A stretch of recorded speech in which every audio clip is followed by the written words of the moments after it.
many families are struggling, rather suffering to receive their family blessing.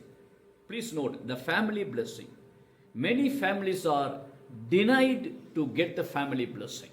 அநேக குடும்பங்கள் குடும்பத்திற்குரிய ஆசீர்வாதத்தை பெற்றுக்கொள்வதற்கு தடை செய்யப்பட்டிருக்கிறார்கள்.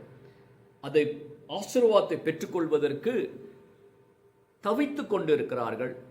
அநேகர் அதை பெற்றுக்கொள்ள எப்படி என்று தெரியாதபடிக்கு குழப்பத்தில் இருக்கிறாங்க.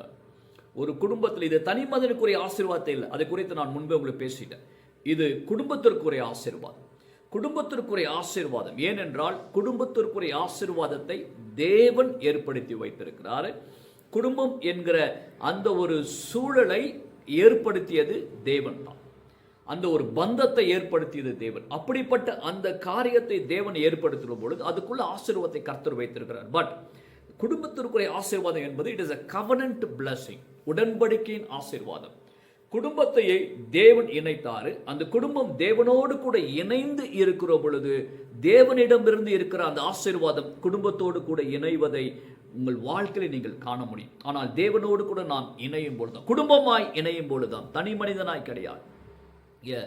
யோசுவா 24 அதிகாரம் 15 வசனத்தில் அவர் இப்படியாய் சொல்கிறார், as for me and my household will serve the Lord. நானும் என் வீட்டாருமோ என்றால் தேவனையே சேவிப்போம். நல்லா கவனிக்கணும், தேவனை ஆராதிப்போம் சொல்லல, தேவனை துதிப்போம் என்று சொல்லல, தேவனையே சேவிப்போம். serve the Lord.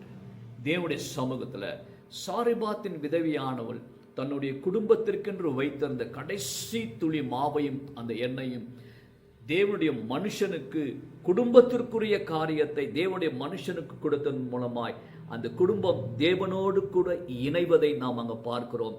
தேவன் அவர்களுக்கு வைத்திருந்த ஆசீர்வாதம் எண்ணெயும் மாவும் அந்த பஞ்சம் முடிகிற வரைக்கும் அவளும் அவள் வீட்டாரும் அபரிதமாய் சாப்பிட்டார் என்று வேதம் சொல்லுது. கிறிஸ்துவுக்குள் அன்பானவர்களே, மிக மிக முக்கியமான காரியம், நானும் என் வீட்டாருமோ என்றால், உங்கள் குடும்பத்தில் 3 பிள்ளைகள் இருக்கிறாங்க, ஒரு பிள்ளை ஆசீர்வதிக்கப்பட்டிருக்கு, 2 பிள்ளை ஏன் ஆசீர்வதிக்கப்படவில்லை என்றால் குடும்பமாய் தேவனுடைய சமூகத்தில் வந்து நிற்கிற பொழுது, அதான் குடும்பமாய் தேவனை நாம் சர்வ் பண்ணும் பொழுது, குடும்பமாய் நாம் தேவனை சேவிக்கும் பொழுது கர்த்தர் குடும்பத்தை ஆசீர்வதிக்கிறார். இந்த நாளில் அந்த குடும்பத்தின் ஆசீர்வாதத்தை நீங்கள் பெற்றுக்கொள்ளுங்க. குடும்பமாய் தேவனை நீங்கள் தேடுங்க.